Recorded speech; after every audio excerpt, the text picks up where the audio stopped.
throughout the publishing process, professional book editing, award-winning design, and some of the highest royalty structures in the publishing industry. And as always, you will retain 100% of the rights to your book. I was looking to find a company that I could trust, one that assisted in the editing process completely.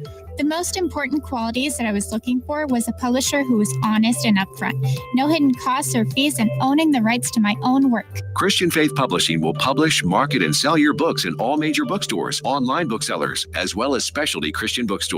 Call for your free author submission kit. 800-978-4812. 800-978-4812. 800-978-4812. That's 800-978-4812. Here's important new information from the Diabetes Solution Center for you, a family member, or a loved one suffering with diabetes.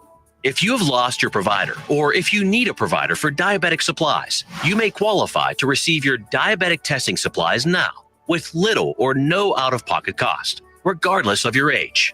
All you need is Medicare or private insurance to be potentially eligible. Call the Diabetes Solution Center right now for details. Just takes a couple of minutes.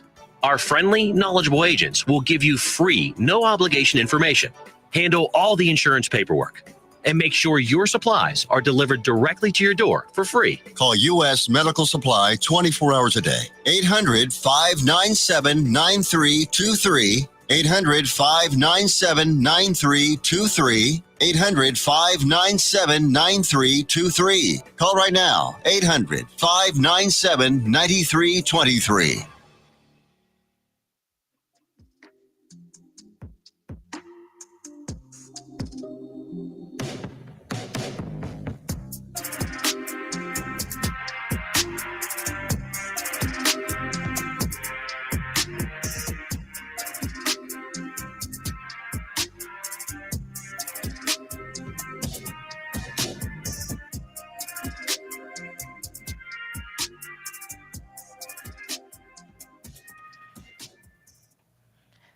What's up, y'all? Welcome to another episode of Bitches Love Sports. I'm your host, Jazz Monet, and we've got a lot to cover today. Can y'all see me? I think I need to click on the other thing. Give me 1 second. There we go. Now y'all can see my lovely face. Wish I could see y'all's, but what I do see is CJ in the chat kind of jumping the gun on the topics. I get it, CJ. There's a lot to discuss when it comes to this defense. I'm going to be honest. It was tricky figuring out where to start, especially after hearing Schottenheimer's comments from yesterday. Once again, there seems to be an issue that all of Cowboys Nation is staring at in the face, like, yo, this is a problem. And he gets in a press conference like, oh, no, it's fine. It's fine. It's totally fine. Nothing to see here. Don't look this way. Don't look over here. But we're going to talk about all of that in just a minute. Before I get started, I just wanted to give a quick shout out to Molly Qerim. Molly Qerim is a longtime host of First Take. So if you've ever watched First Take or you've seen a clip of it and you see Stephen A. Sitting next to a stunning woman who just seems to command the entire panel so well, with so much poise, so much grace, being able to handle a bunch of guys who apparently like to spend 2 hours every weekday morning yelling at each other. But Molly Qerim has been in the sports game since before First Take. She's had a long career. And every woman in sports I know, whether they are a journalist, a content creator, or a sports betting analyst, they've been inspired by Molly Qerim on some level. Even if she's not their biggest inspiration, they know who she is. They know what she stands for. They know how long she's been in the sports game. They know everything that she's done in order to move up and get into a position like what she has on First Take. And so it was announced that she left the show abruptly. Apparently, what was supposed to happen was she had refused a contract extension with ESPN and was going to stay until the end of the year, but then somehow the news leaked, and she was like, all right, well, since the cat's out of the bag, I'm just going to go ahead and announce that I'm leaving. And a lot of people find it odd that she didn't do like at least one last episode with Stephen A. to say bye to the fans, to say bye to the show. She just didn't show back up to the show. And so Stephen A. addressed it on the show, which I'm not going to go through all the trouble of playing the clip or anything like that. But it was really interesting. So there's some conspiracy theories out there, but just know that the only thing that's been confirmed is that she was offered a contract extension, which she denied, which makes me think, whatever they offered her, she probably thought she deserved more because her Instagram post said, "Stay tuned." So it doesn't sound like she's retiring forever. It doesn't sound like she is giving up her role in sports. I will read her statement, even though I won't play Stephen A's clip. It says, "Now that the news came out earlier than I intended and not in the way I hoped, to my First Take family, after much reflection, I've decided it's time to close this incredible chapter and step away from First Take. Hosting the show has been one of the greatest honors of my career. Every morning, I had the privilege of sharing the desk with some of the most brilliant, passionate, and entertaining voices in sports, and with all of you, the best fans in the world. I'm so grateful for what this journey has given me. Lifelong friendships, unforgettable memories, and the chance to be a part of something truly special. From the bottom of my heart, thank you for welcoming me into your homes. Stay tuned. With love and gratitude, Molly." So I, for one, will absolutely stay tuned. I can't wait to see what she does next. At every step, she's been somewhat of a pioneer for women in sports. So I'm looking forward to seeing what she does next because I just have a feeling that it's going to mean great things for the entire industry. So, on that note, let's talk about our Cowboys. Like I said, we got a lot to talk about today. From the title, you can guess that we're going to talk about the Cowboys, we're going to talk about the Wings, and I have some other topics that I want to get to. We're kind of going old school a little bit, or if you're one of the people who has been following me since 2021 when I started doing this, you know that back in the day, I used to talk about every team. I used to talk about all of my favorite players. So just a sneak peek that we are going to talk about some other league news, just some things I have to get off my chest. But right now, the heaviest things on my chest have to do with the Dallas Cowboys. Now, the good news is the Dallas Cowboys won their first game of the season. It's the first win for the new head coach, Brian Schottenheimer. So congrats to them.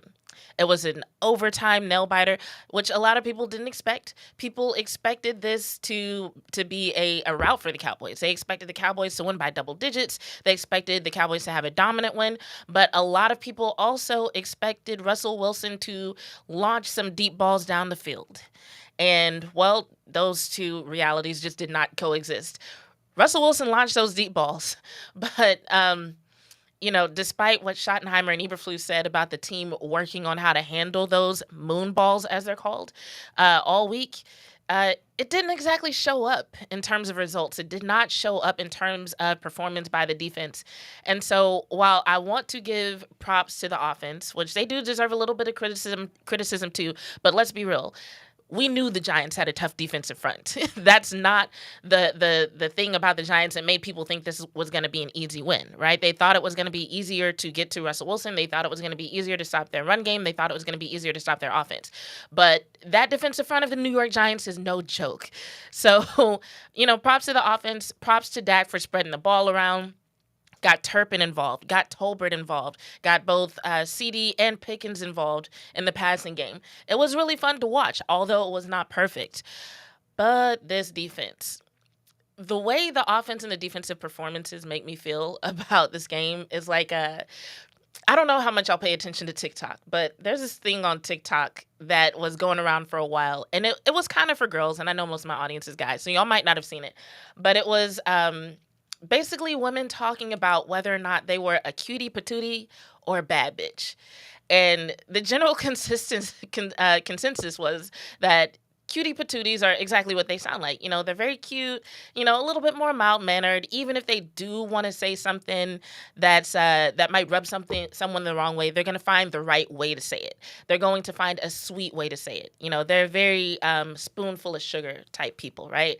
Whereas the bad bitches, according to TikTok, are more straightforward about their business, and that's just in terms of attitude. We don't need to talk about like the look and the aesthetic and everything because that's a different part of the conversation.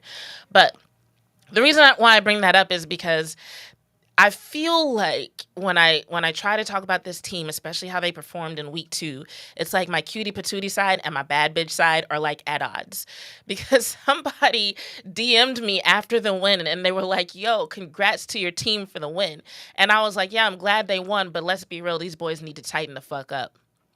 I wanted so badly to be happy. Like, I wanted so badly to just be like, yay, they got to win. They're moving forward. Like a lot of people expected to see after the Philadelphia Eagles game, right? Even though the Cowboys lost that game, a lot of people were like, but look at what they showed us. Look at what they can build on. If they can take what they did in the second half and build on that, they're going to be so great. And that's what I wanted to be excited about in week 2. That's what I was hoping to walk away from week 2 feeling like after this Giants game. But instead, it looked like, especially on the defensive side of the ball, they took what they learned in the second half of that Eagles game and balled it up and threw it in the trash can. And I mean that literally, because I'm like, one of the first things they should have learned in the second half of that Eagles game is that blitzing fucking works. In the first half of the Eagles game, they did not blitz at all. They upped that in the second half, and what do you know? All of a sudden, they were getting stops. All of a sudden, Jalen Hurts started to look nervous. And I get it. There are some coaches that when they don't blitz, it's out of respect for a quarterback's weapons, right? They're saying, hey, the dudes that this team has on the field on offense, we don't want to leave any of them uncovered. We cannot spare somebody from covering a receiver or covering a tight end so that they can go rush the quarterback. We can't do that. We have to respect the weapons that they have. We're not going to blitz, right? But 0%, Jesus Christ, come on now. So in the second half, they did better. In terms of blitzing, they did better in terms of even disguising a little bit. You know, there was a little bit of trickery, which, you know, with Trayvon Diggs being off the line and then all of a sudden he runs forwards and blitzes. You know, it's some pretty cool shit, especially considering the fact that Trayvon Diggs never blitzes. So that was kind of out of nowhere, but it was effective. And so people were kind of expecting to see that against the Giants. Not so much. What they saw was a lot more of the same and not in a good way. One of the stats that came out of this game from Next Gen Stats was the Cowboys defense deployed or played zone coverage on 43 of Russell Wilson's 45 dropbacks, which is 95.6%. And they have now played zone coverage on 76 of their 78 opponents' dropbacks this season, after having played zone on every one of Jalen Hurts' dropbacks in week 1. Last season, the Cowboys used zone in 70.8% of their opponents' dropbacks, the 12th highest rate in the NFL. So now we basically have an entire season plus 2 weeks worth of evidence that the zone is not really the Cowboys' bag, per se. So, but what have they learned from that? Nothing. And so if you listen to what Brian Schottenheimer had to say in the press conference, he essentially was like, oh, well, we're not going to blame one aspect. We're not going to blame one person. In other words, it sounded like he didn't want there to be heat on Eberflus. He didn't want people to blame the zone. He didn't want people to blame any single person on the defense, which they shouldn't. If you watch the film, you can see that not only did Trayvon Diggs have trouble, but so did Qerim, so did Donovan Wilson. Not to say that they did everything wrong. Clearly, it was Dono's interception that gave the Cowboys a chance to come back and ultimately win, right? Had it not been for that interception, who knows? So I'm not saying that any of these guys were all bad, but a big part of the reason why the game went into overtime in the first place was because those dudes were not stopping the Giants offense. So let's be real. Once again, cutie patootie, bad bitch. Like, one side of me is like, well, hey, they pulled it off, and the other side is like, fuck that shit. We cannot go into future weeks of this season playing like that, right? So in essence, what this means for Matt Eberflus is that this is going to be a week that's all about him. We are already in a position, like, as soon as that win was sealed, like, fans took almost no time before they started talking about how they didn't like the Eberflus defense, how they didn't like what they were seeing on the field. And, I mean, it's been given a lot of time to work, right? I feel like Eberflus's defense and what we've seen of it and what we've heard of it is the perfect microcosm of when people talk about the difference between a concept and a design and execution. So a concept is an idea, how you think something's going to work. The design is like, all right, I'm going to take this idea that I have and I'm going to set it up like this. And so this is my design in order for this idea that I have to work. And then the execution is basically making sure the parts work right. So in this case, we had the concept of the attack front that was presented to Cowboys fans in the offseason. And a lot of it came from the whole debate about Mazi Smith. And was he going to be useful? Was he going to be able to be a starter? Should he be traded. That was a big conversation in the offseason, right? And a lot of it centered around this attack front defense, and could Mozzie Smith be useful in the attack front defense? And that's how a lot of Cowboys fans became exposed to the idea of an attack front defense. And it sounded good on paper, right? It's like, oh, an attack front. We want something that's going to be disruptive. We want something that's going to disrupt the timing of the quarterback, that's going to be more likely to get home, because these guys they're going to be splitting doubles. No more of this, keeping the linebackers clean stuff. Their goal is to get to the quarterback, and it's a linebacker's job to then do this whole cleanup and flow thing, and they get to the running back. But it's going to be attacking. It's going to be aggressive. It's going to ensure that the opposing offense, the opposing quarterback, the opposing offensive line, that they are intimidated, right? Great concept. But when it comes to the design, there was a few things that were lacking, right? So if you listen to what it says about the attack front, you listen to what it says that the defensive line is supposed to do, that kind of gives you an idea what the linebackers are supposed to do, right? Because if the defensive line, if your D linemen are trying to split doubles and they're trying to attack gaps and fire through gaps, then you kind of know your linebacker is going to be back there to clean up, and it's going to be their job to also be aggressive. You're going to need like a will linebacker who can move sideline to sideline. You're going to need a Mike that can communicate, so on and so forth. But it was that secondary that's like, an attack front doesn't really explain what the secondary is supposed to do. So Cowboys Nation collectively was like, let's watch and see what this secondary does. And we watched and we saw, and we were not fans. We were not fans. We were like, that is way too much cushion. Quarterbacks are just going to have a field day, just taking whatever is left underneath. Because if you can get 5 yards, 7 yards per snap, why not? And that's exactly what we saw in preseason. And then people were kind of like, okay, well, maybe this won't be what the defense looks like in the regular season, especially when it came to people like Andrew Booth potentially being a starter. That ended up not being the case. Whew, okay. So, crisis averted. But there was still just this issue of the zone not really doing what needed to be done in terms of quickly getting to the potential targets, in terms of closing that space, in terms of making the quarterback feel like those targets were covered. Even though we had the starters in the game, it still looked like these instances of quarterbacks being able to attack what was underneath, especially in the case of Jalen Hurts. People criticized the fuck out of him for all his little short throws. They called him dink and dunk in the first week, whatever. I don't know when we're going to get over criticizing Jalen Hurts after a win. I mean, come on. More on that later. But they criticized him for that, but they won the game. It was effective. Jalen Hurts literally took what was given to him, which was all this space underneath, and it was effective. You know what I'm saying? And so then we come around to week 2, and we're like, all right, surely they're going to make some more adjustments, and people just still aren't seeing what they want to see. And so now, going into week 3, there's pressure on Eberflus for 2 reasons. So, one, he's going up against a Chicago Bears team that just fired him. Like, less than a year just fired him. And when they fired him, it was, the organization, they were respectful. They did things the right way. But as far as what was coming out from the fans, these fans were disrespectful as hell. It was kind of unceremonious from their end, right? They were talking about how this man didn't know what he was doing. His lineups were trash. His play calling was trash. You would have sworn this man never coached a day in his life. But came over to the Cowboys, and everybody was like, oh, trust us. On the defensive side of the ball, he's great. He knows what he's doing. Him as a defensive coordinator, it's going to be awesome. Not so much. What we're seeing right now is an antiquated defense and him being like way too slow to make adjustments. Like, had they not had that whole game delay in week 1, would he have actually made the adjustments that he made in order to kind of get close to performing better in that game? We don't actually know, because the adjustments that needed to be made in week 2 were never made. And maybe that wasn't on him. Maybe, once again, going back to concept, design, execution, maybe the design was there and just the execution was fucked, because there were some instances, and I'm like looking at Trayvon Diggs and I'm like, what are you doing? Why did that guy get all the way past you before you turned around and ran, or just like, Dono, are you sure that's where you're supposed to be? You're kind of like not looking at the proper threat. Like, Neighbors is running right past you. Like, what the hell is going on? Right? So maybe the design was there and the execution was just off. We don't really know. But either way, this is a week where Eberflus got some pressure on him to prove that he's actually in the right field, basically. And I know that's not really what he wants to go into this week thinking about, but like, how can you not?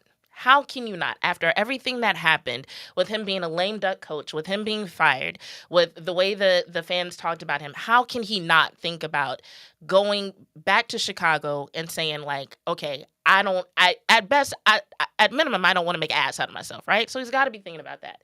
Secondly, let's say Eberflus never worked in Chicago. He was never head coach of the Bears, right? Let's say that was never even the case.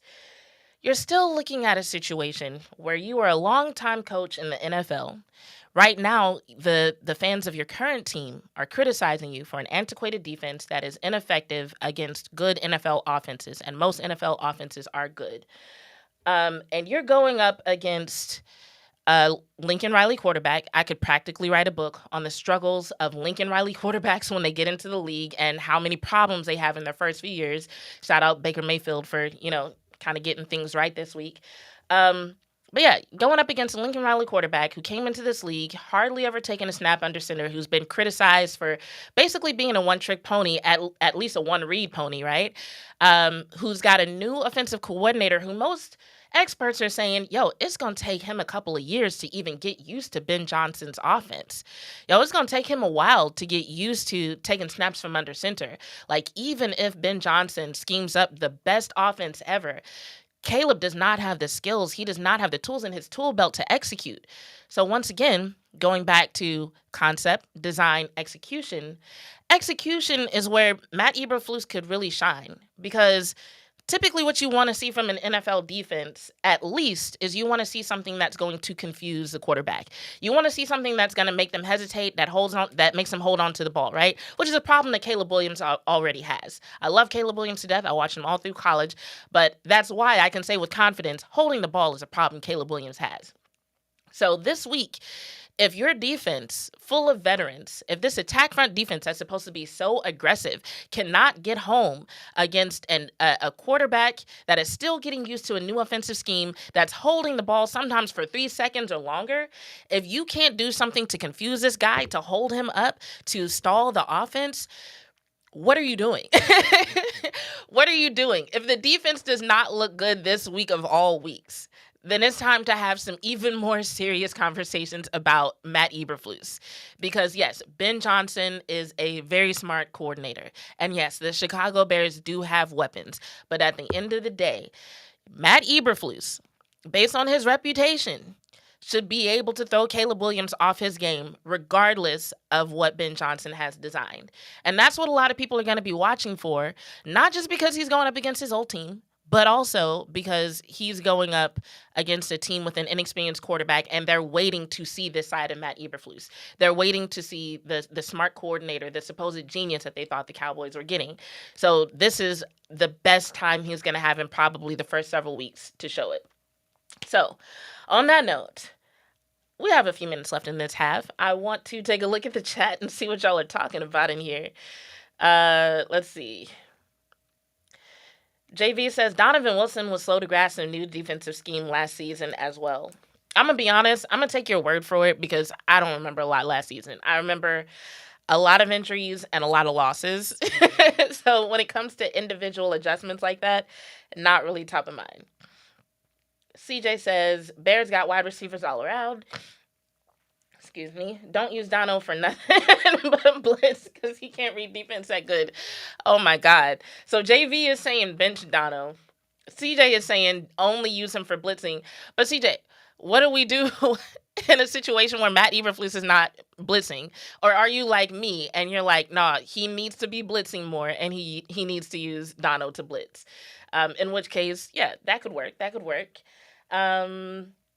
Oh, and then CJ follows up with the blitz comment with Dono needs to be on the bench with Jack Sanborn. I lost my shit watching him run with players waiting for the catch to happen. Oh my goodness. I don't know what happened with that because it's like not Matt Eberflus, Brian Schottenheimer, when he talked about what the guys were going over in terms of figuring out how to cover the moon balls, what he was talking about was, them maintaining poise and not getting penalties, because the way Russell Wilson's deep ball, the way it arcs, it drops in such a way to where sometimes the perspective can be off, and corners can get a little bit too aggressive too early. And so I don't know if that made them slow down altogether, back off altogether. Eberflus, I keep saying Eberflus. Schottenheimer also said that they were kind of lackadaisical in practice last week. So maybe all of that had something to do with it. Do I have anything pulled up from... I feel like I had something pulled up. Let me see. From Schottenheimer.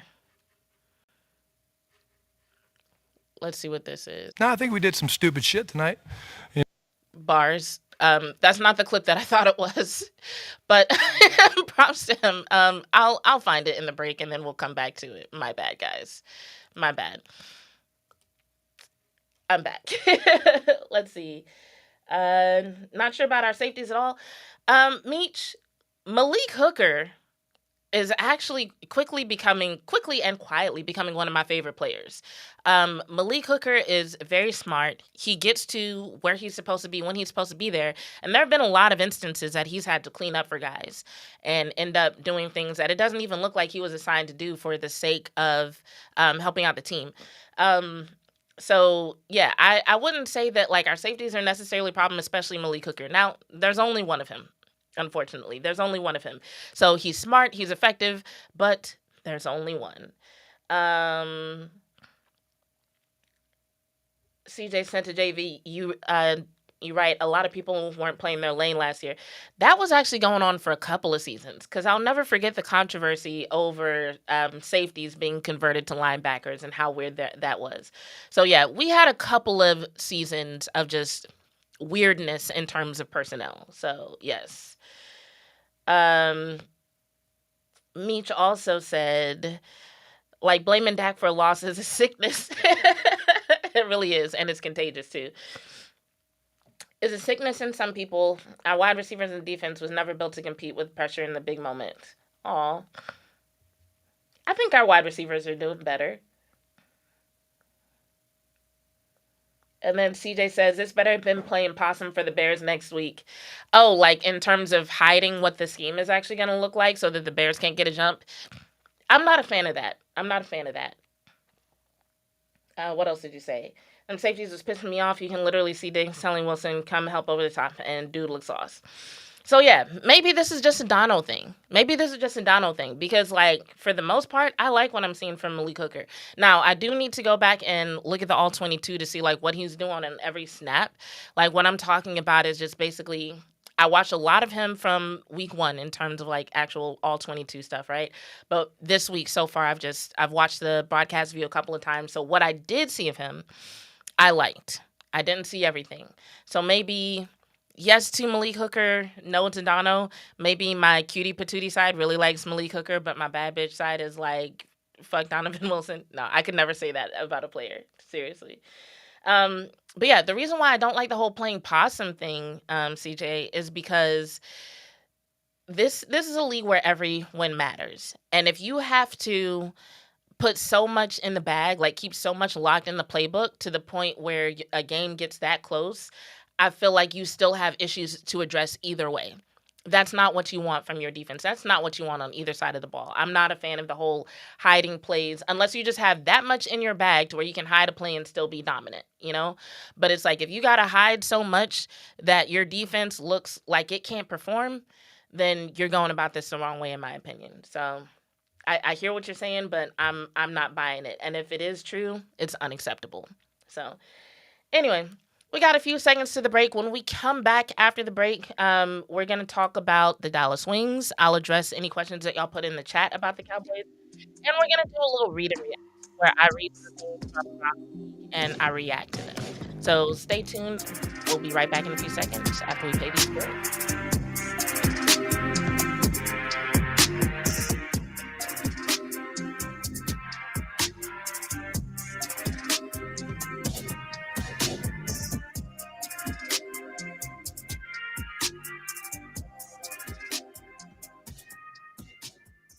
Let's be honest. Wheelchairs are heavy, bulky, and ugly. If you carry a wheelchair in your car to take care of a loved one, you know how hard it is getting that clunky, old-style wheelchair in and out of your car. Introducing the Feather Chair Wheelchair. At 13 pounds, it's the world's lightest wheelchair. It folds in seconds and fits neatly in your trunk, backseat, or closet, so you can take it everywhere. And it's only available right here. Order yours today and get a free wheelchair case, a $50 value, yours free. The Feather Chair, the world's lightest wheelchair, is just $4.99 with easy payments as low as $16 a month. Sorry, no Medicare or insurance accepted. So call right now to order yours. 800-823-5826. 800-823-5826. 800-823-5826. That's 800-823-5826. If you are trying to quit drinking or doing too many drugs, listen to me. You don't know me and we'll never meet. I had a problem like you once. I drank and used to party a little too much till it got out of control and almost ruined my life. I realized I needed help to fix my problem before it totally destroyed me. If you've tried to fix your drinking and drug problem and you know you can't do it alone, you need to call the National Treatment Advisors. They'll immerse you into a 30-day program to replace your old habits with new habits and totally change your life. And if you have PPO private health insurance, the entire program may be covered. Fix your problem right now before it gets any worse. Get clean. Call now and learn more. 877-247-1581. 877-247-1581. 877-247-1581.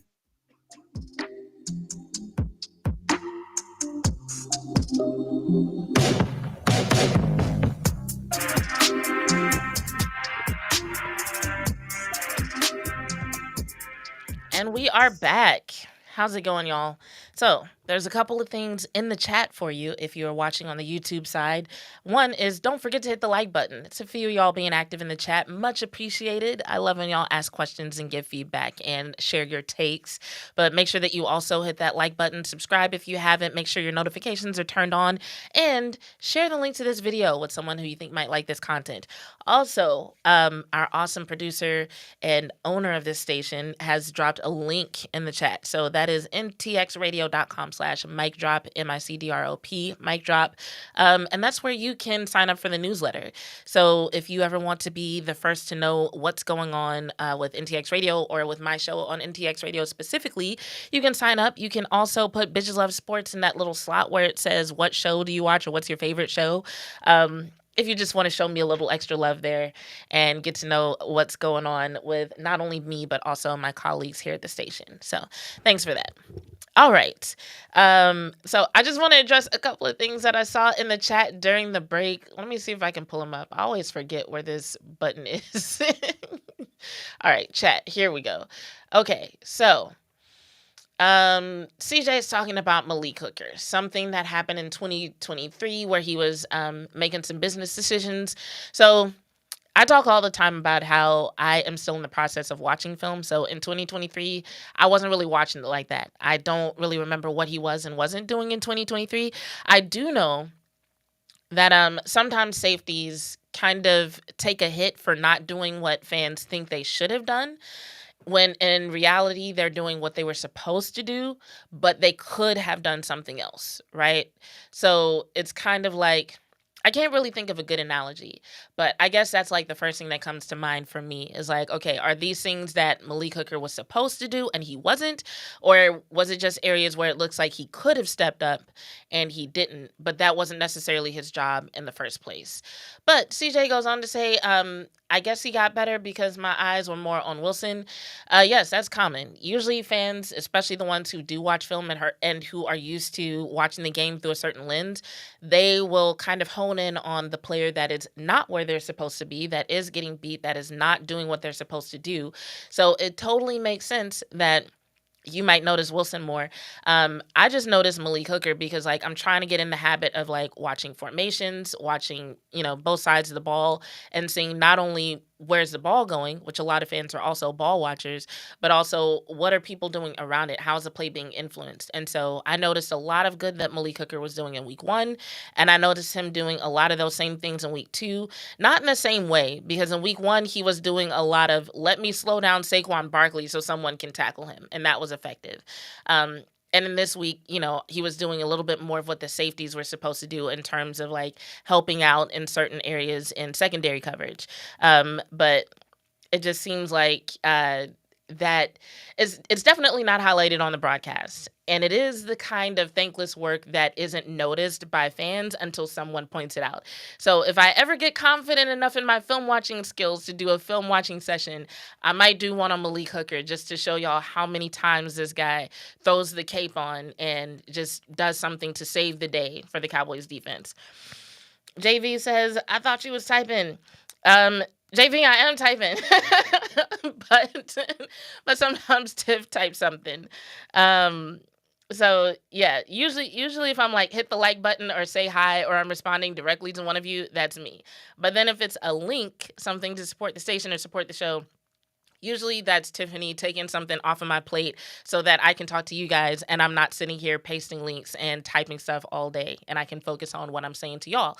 Kind of like what I'm about to say to y'all on the read and react tip, because we might have a special guest come in and talk with us about the Wings, so I'm going to save that for last. But first, we're going to do a little read and react. And so what is read and react? Obviously, I'm not a defensive football player, but I do read a lot about sports. A lot of people like to watch sports, but when I say bitches love sports, I mean I like to watch sports. I like to watch sports commentary. I like to learn about sports. I like to learn about sports business, and I read sports articles. So there's a couple of things that I read earlier today and over the weekend that I'm just like, let me just address this real quick with some of my fans, just so I can put some of my thoughts out there.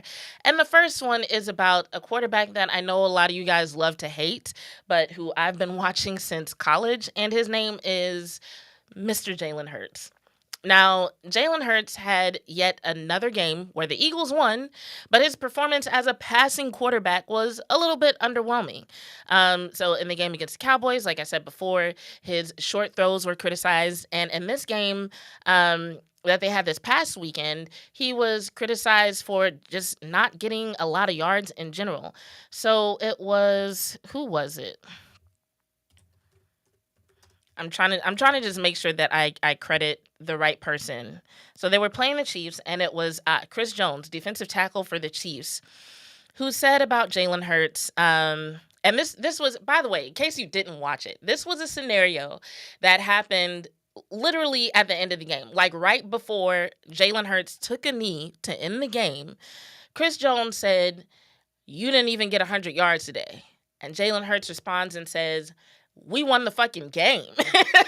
Which is like, if you're Chris Jones in that situation, why would you even say anything? Like, it was your job to stop him. And maybe you feel like you did an adequate job of that. But either way, if there's a quarterback to be criticized, if there's an offense to be criticized in that situation, it's not the Eagles.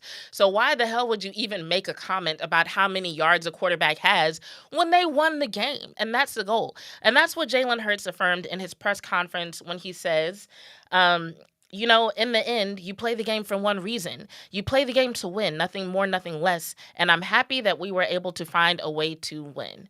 And that's pretty much been the name of his game, not only since he joined the pros, but even in college.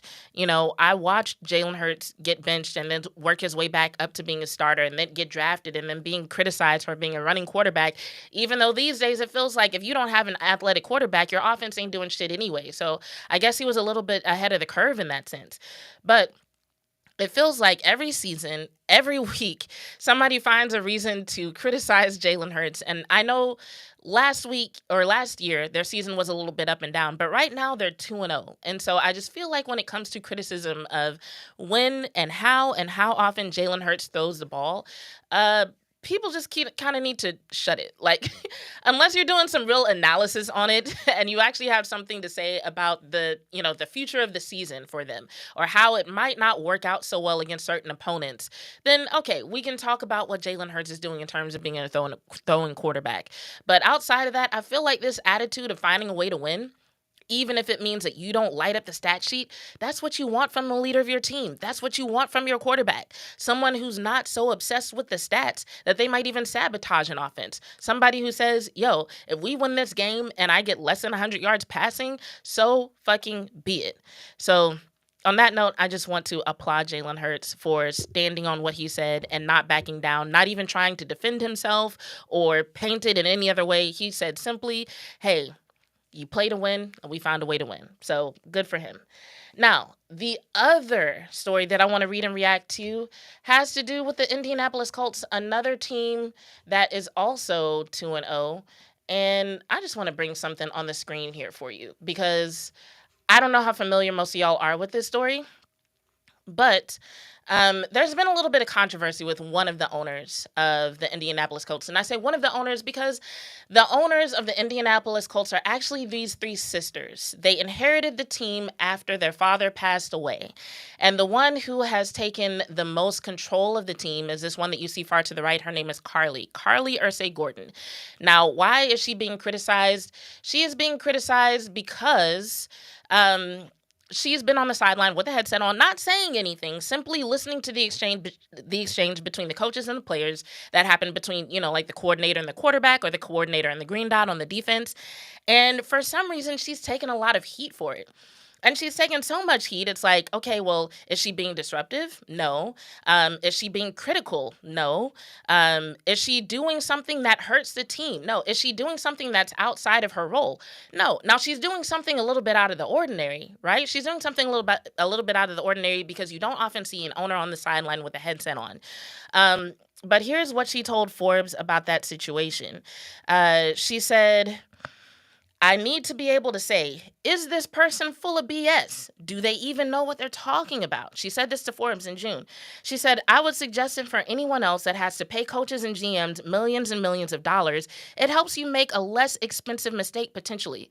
So the thing that she's listening for is actually the same thing that most team owners at some point in a meeting will ask their GM about, will ask their head coach about anyway. So all she's really doing is exactly what the fuck her job is, but she's doing it more efficiently. And for some reason, it's a problem. And the reason why I wanted to call this out is because it's really starting to feel like the problem has to do more with her gender than her role.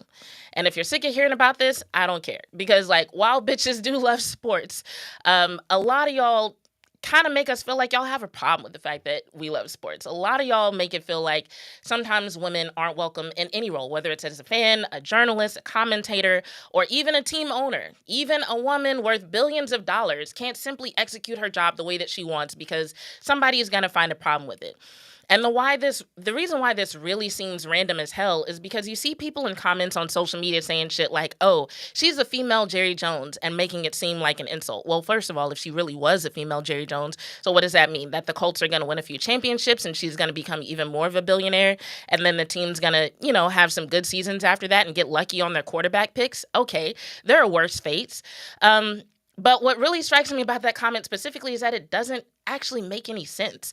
Nothing about her execution is like Jerry Jones. It's just a random ass insult thrown at a woman, which is something that I see a lot in sports. And sometimes it's not even intentionally towards women, right? If you follow me on Twitter, you know that I have a really big problem with the Cowboys being called cowgirls and the Eagles being called she-girls. And why is that?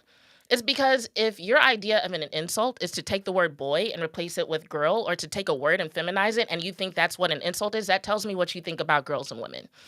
All right? And so when I see people look at this woman and how she's conducting her role, and they want to talk shit about her, saying that she's a micromanager, even though everybody on the staff says that she's great, that she's kind, that they like her, they have no issues, people throw out these random ass stories from literally out of their ass talking about how she's a micromanager. She's like Jerry Jones. For what? And so I just want to say, when it comes to Carlie Irsay-Gordon and the Colts being 2-0, clearly she's doing something right. And you might say, oh, well, it's too early to say. We're only 2 weeks into the season. We can't really say if the Colts are going to be good this year. Fair. But what I'm talking about is fan response to this woman.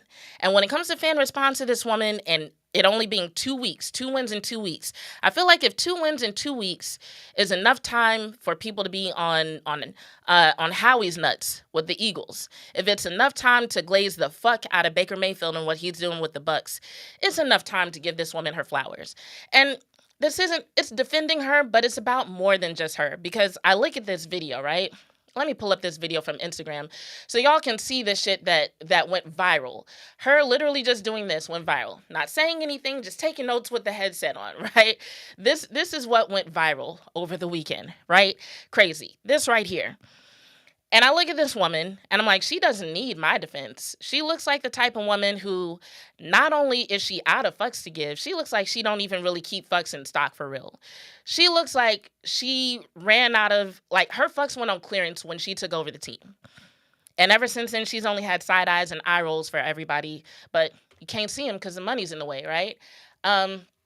But anyway, I say this not just in defense of her, but also in defense of all women who are finding their way in the world of sports and for some reason seem to get undue criticism. And they're told that they're micromanaging, that they're a bitch, that they're doing too much, that they're going overboard.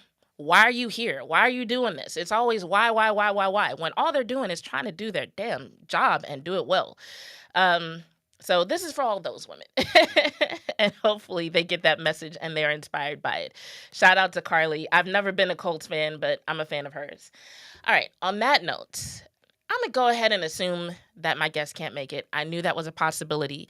But before we get out of here, I do want to make sure and give props to one Paige Bueckers. So Paige Bueckers, rookie guard of the DallasWings, won Rookie of the Year. She won the AP Rookie of the Year, and then today it was announced that she won the WNBA Rookie of the Year. And she actually learned of this after she was walking off the set of the Jennifer Hudson show. If you've ever seen the Jennifer Hudson show, and I think they call them spirit walks that they do after the show, she found out then at the end of her spirit walk doing her little dance. And if you saw that video, but you've seen other videos of Paige dancing, you know she was kind of holding back a little bit. And I don't know why. I'm like, Paige, this is your time to shine. Because she can get down. But that's when she found out that she got Rookie of the Year. So props to her. And, you know, this wasn't just like, oh, she's a popular name. Paige Bueckers actually really did a lot for the DallasWings this season. I mean, first of all, when it comes to just from a fan perspective. Oh, K-Lew is here. Say something so I know I can hear you. I didn't know I was going to pop right up on the screen. My bad. I didn't know you were either. But I'm gonna finish making my point about Paige, and I'll let you chime in, and I'm going to ask you something about the team. But just from the casual fan perspective, you can see that Paige Bueckers is one of the reasons that people even have hope for the DallasWings, right? But then when you look at her performance, like, the DallasWings have some awesome rookies in general. Like Isaiah James, she had a slow start, but then she started, you know, just lighting up the court. Then you've got JJ, who sometimes JJ is so fast, it feels like she moves too fast for her own decision making. Like, the girl is like lightning in a bottle. But Paige, you know, she was the only player in the league to finish in the top 10 in scoring, assists, and steals. She broke a record for scoring for rookies for the DallasWings. She had a 44-point game back in August. Katie, close my door for me. Huh? Where did you go? I don't know where you went. And so that's the kind of performance that earned her 70 out of 72 first place votes from the media panel. Kev, what do you have to say about Paige Bueckers? Overall, Paige is just a great overall player. She gets the job done. She's very mature to be a rookie. But I mean, it's nothing she can't do. So, and she showed that even with this team and this roster and this coaching staff. So, I'm glad you said there's nothing she can't do, because there's one thing that we don't know if she can do, but it almost feels like the team might ask her to do, and that is be a leader. It kind of feels like they might be considering building the team around her. It's unclear what the plan is for Arike Ogunbowale moving forward. And so when it comes to just the potential of them building a team around Paige, which would also mean building a team around Paige and the rookies, do you think she's so mature that she could actually take on that role? Or do you think they need somebody like Arike to stick around and be a leader for the team? They don't need Arike to stick around. Arike is not one of those leaders that, you know, she's not that talkative leader like that to lead the team. Paige already showed that she was the leader of the team already. So, I mean, if Arike ends up walking, she just ends up walking, and it will be just fine with Paige. So you think they would be just fine if they said, all right, Arike, you can go see what the rest of the league has to offer. We're building around Paige. We got Paige, Isaiah, JJ, a bunch of second years leading the team. We're good. I would say as long as you got the 3 rooks, JJ, Isaiah, Paige, and you actually bring in some people that could fit with their game, then it'll work. But at the end of the day, this all comes down to coaching. Yes, it does. And speaking of bringing in people who fit in with her game, there's some question about what that even looks like, because you have people like Diamond Miller who say that, you know, she wants to address some things that are going on with the team, which I'm like, you haven't really earned that spot, you know. So I don't know how that's going to work if she's expecting to be a leader, but like whether Arike goes or stays, I don't see that being her role. But the way that Dejanay was traded and the rumor surrounding that situation has a lot of people questioning who can actually work well with Coach Chris and who would actually be good to trade over that would actually be that kind of aggressive presence that they need. Because right now it almost feels like he's building a reputation for just, you know, you got to kind of play nice with him. And I feel like some of the best players in the WNBA, they're not going to want to come in and do that with a coach. So what's the answer for the Wings there? Get rid of the coach. I mean, I'm sorry. Like, there's no other way to say it. You have to get rid of the coach, or Kurt Miller is going to have to really sit down with him in the offseason and just they're going to have to go over stuff and say, hey, this didn't work. You need to do something different. No matter if it's attitude, your scheme, whatever it is, it didn't work. And everybody that left here is playing better. Everybody that left is playing better, including Carlie Charles, who they cut here. She wasn't good enough to play here, but she's good enough to start on the playoff team. And her numbers went up. Dejanay numbers went up. Nalissa's numbers went up. Everybody is doing better. Where's T-Mac at these days? She's still at home. Okay. So everybody's numbers went up. So that, and everybody said the same thing.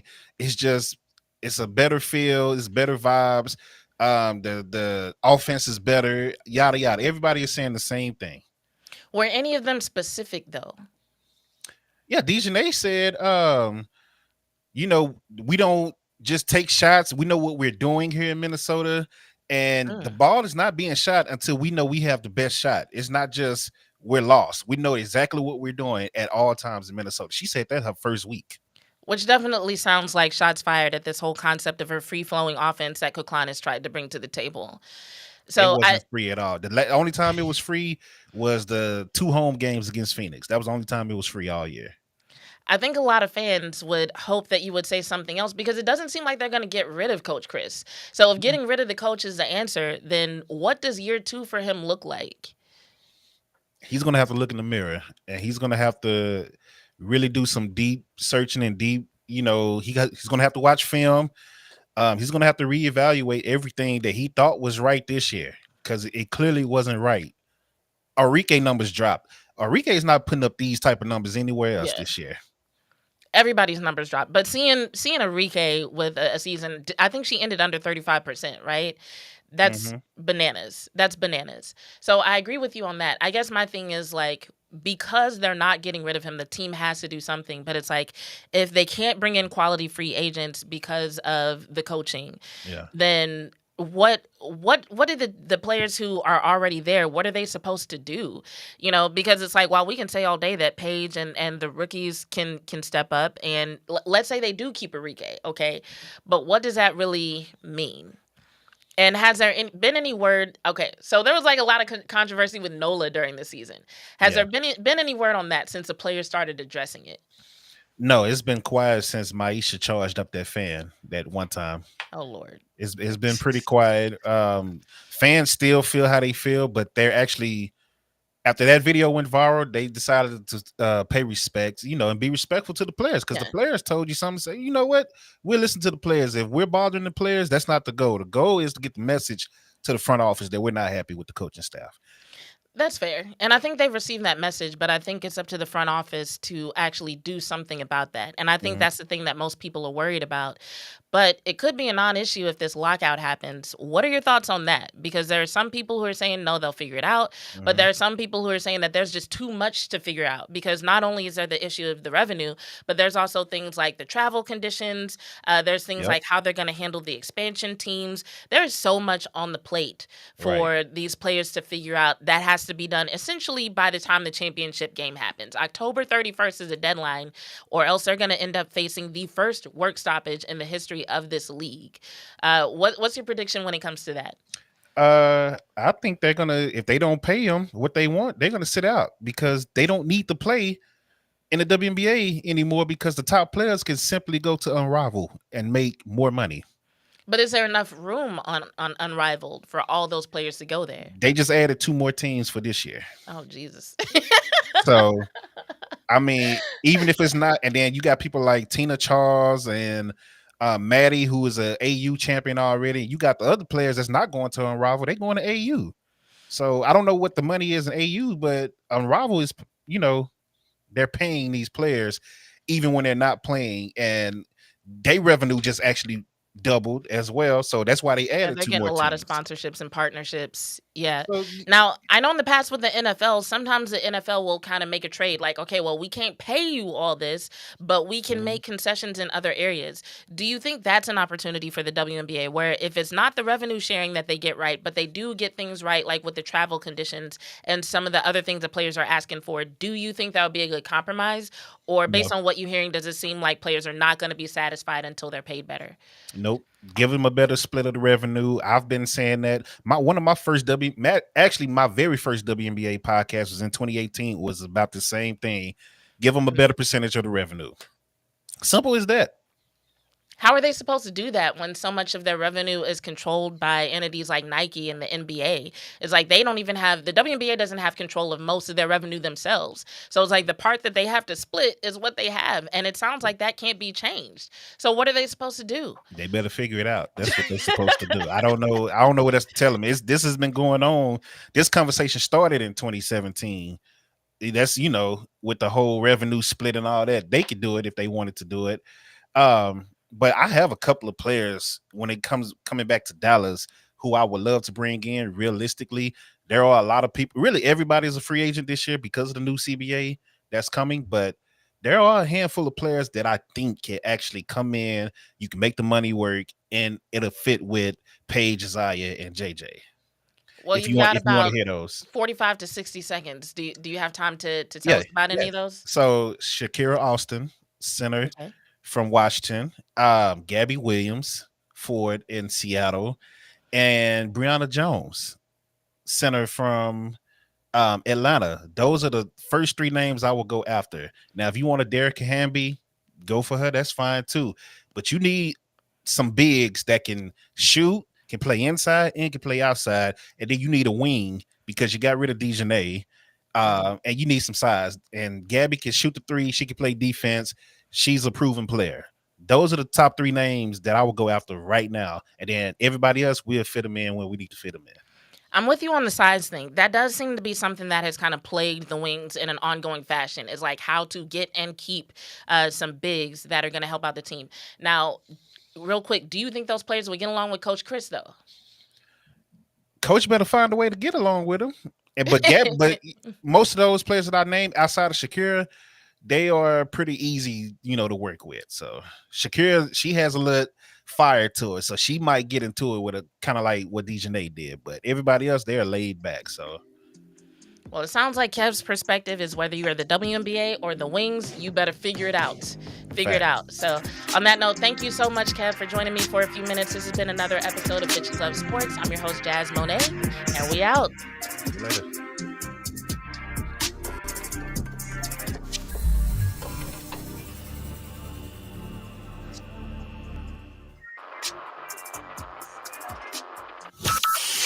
From Burleson to Venus and Grandview to Godley, this is the voice of Johnson County, Joco Community Radio. Attention all business owners and creative minds. Do you need a unique and personalized touch for your products? Look no further than Romika Laser Engraving and Custom Designs. I'm Ron Phillips, co-owner of Romika Designs. We offer custom laser engraving services for a variety of products, including promotional items and corporate.